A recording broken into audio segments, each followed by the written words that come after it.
Pemirsa Unhas TV, kembali Anda menyaksikan Unhas Daily. Bersama saya, Andri Putri Najwa. Dalam beberapa menit ke depan, kami akan menyajikan berita-berita terpercaya hanya untuk Anda.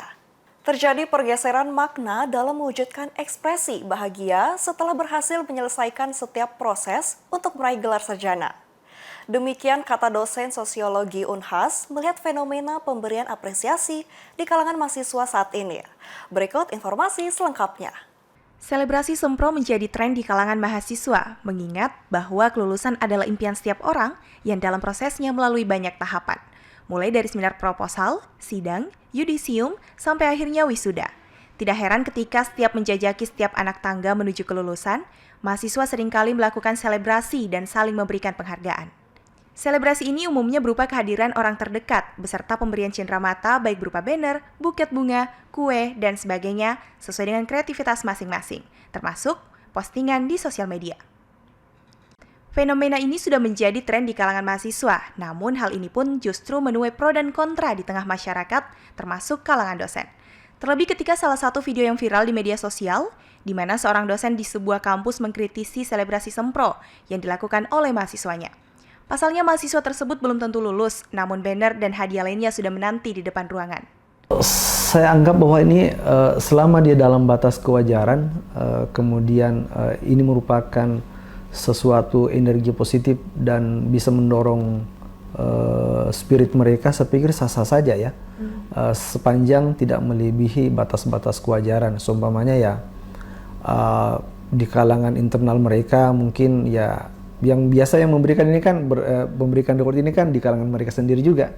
Seumpamanya ada gengnya, seumpamanya di antara komunitasnya yang biasa memberikan salah satu bentuk motivasi bahwa ya ada teman saya yang telah menyelesaikan satu tahapan. Kemudian ya di sisi lain juga bahwa ya tentunya bahwa ada teman saya juga yang lain butuh penyemangat untuk menyelesaikan studi. Jadi saya pikir bahwa ya dalam batas-batas kewajaran, saya pikir ini bisa sah-sah saja untuk dilakukan. Suryanto, salah seorang dosen sosiologi Universitas Hasanuddin, menilai bahwa fenomena ini telah banyak mengalami pergeseran makna. Dalam perspektif Josh Homans, mengenai pertukaran sosial memang terdapat istilah reward dan punishment. Reward diartikan sebagai hadiah atas perbuatan atau hal-hal baik. Ungkapan penguatan positif ini pun diekspresikan dalam banyak hal yang dapat menjadi energi positif, termasuk dengan pemberian apresiasi berupa ucapan selamat, karangan bunga, dan semacamnya. Namun hal ini telah mengalami pergeseran makna yang sebelumnya hanya dilakukan di kalangan strata 2 dan 3, namun dewasa ini pemberian apresiasi dan selebrasi pun telah dilakukan juga di kalangan mahasiswa strata 1, termasuk pada tahapan awal yaitu seminar proposal. Namun ia menekankan bahwa selebrasi Sempro ini menjadi hal yang sah-sah saja dilakukan selama tidak berlebihan apalagi sampai melanggar aturan. Kalau menurut saya perlu sih, karena untuk melewati tahap Sempro aja itu menguras tenaga, pikiran, bahkan ada beberapa yang sampai mentalnya juga. Namun perlu dilihat juga ada beberapa batasan jika kita ingin menggunakan mengapresiasi diri kita dalam hal seperti itu. Semacam jangan terlalu berlebihan. Berlebihan dalam artian membuat banner yang sudah ada gelar di dalam situ. Tapi itu juga tidak apa-apa apabila gelarnya masih ditutupi. Kendati demikian, Frikelsia sampai salah satu mahasiswa semester akhir Universitas Hasanuddin menyampaikan bahwa baginya perayaan Sempro adalah sesuatu yang penting sebagai bentuk apresiasi terhadap diri sendiri yang telah berhasil melewati satu fase yang tidak mudah serta sebagai bentuk menghargai proses setiap orang. Ia juga sangat menyayangkan ketika ada pihak apalagi dosen yang justru memberikan respon negatif apalagi sampai mempermalukan dan menjatuhkan mental mahasiswa. Husnaini Putri Intan, Andi Muhammad Syafrisal, Unhas TV. Laboratorium Hidrometeorologi Departemen Geofisika Universitas Hasanuddin berhasil memanfaatkan teknik pembelajaran mesin untuk menciptakan model prediksi jangka panjang El Nino Southern Oscillation yang menarik perhatian Badan Meteorologi, Klimatologi, dan Geofisika Pusat Jakarta. Model yang mampu prediksi El Nino hingga 24 bulan ke depan yang dapat memberikan dampak positif khususnya di 3 sektor, yakni pertanian, kehutanan, dan kesehatan. Simak berita selengkapnya.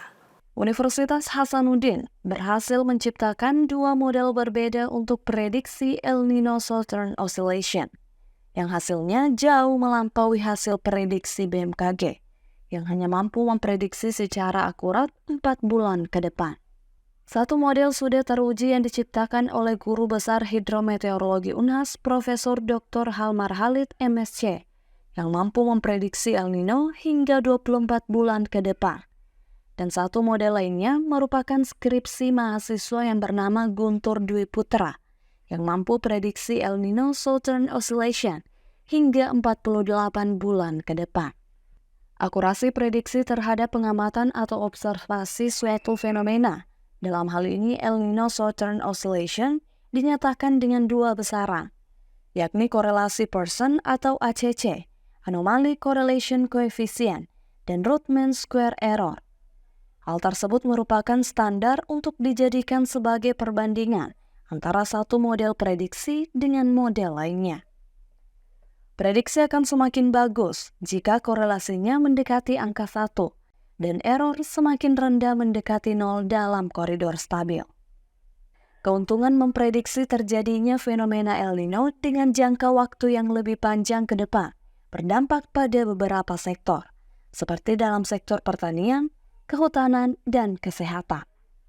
Kita itu dalam hal ini pihak yang terkait adalah Badan Meteorologi, Klimatologi, Geofisika bisa memanfaatkan informasi forecasting ini untuk secara dini memberitahu stakeholder, katakanlah petani ataupun Departemen Pertanian untuk menyiapkan varietas-varietas yang sesuai dengan keadaan iklim yang akan datang. Misal kalau akan dalam setahun ke depan akan kita ketemukan fase El Nino di mana kekeringan, maka pertama kita mesti siapkan itu sumber-sumber air.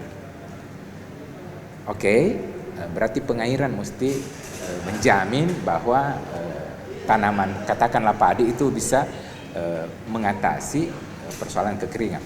Atau sekaligus menyiapkan varietas tanaman yang memang tahan terhadap kondisi kekeringan. Bagaimana dengan pupuk? Pupuk juga begitu. Ada penelitian yang menyatakan bahwa penggunaan pupuk itu, kuantitas pupuk yang diberikan itu juga dipengaruhi oleh fase El Nino Southern Oscillation. Jumlah pupuk yang diberikan misalkan lebih banyak misalkan pada saat kondisi El Nino netral atau La Niña. Jadi sekali lagi itu adalah kebijakan untuk antisipasi menghadapi kondisi iklim ekstrim. Efek dalam sektor lainnya, yakni kehutanan untuk antisipasi kebakaran hutan. Dengan prediksi El Nino yang akurat dalam kerangka waktu yang jauh ke depan, pemerintah dapat mempersiapkan rencana pengelolaan hutan yang lebih efektif, termasuk penempatan sumber daya pemadam kebakaran, pemantauan aktif dan pelaksanaan tindakan pencegahan kepada para pengusaha yang membuka usaha dengan cara membakar lahan. Selain itu, El Nino dapat mempengaruhi pola penyebaran penyakit yang ditularkan oleh vektor seperti nyamuk. Dengan prediksi ini, program pengendalian vektor dapat ditingkatkan sebelum penyakit menyebar secara luas.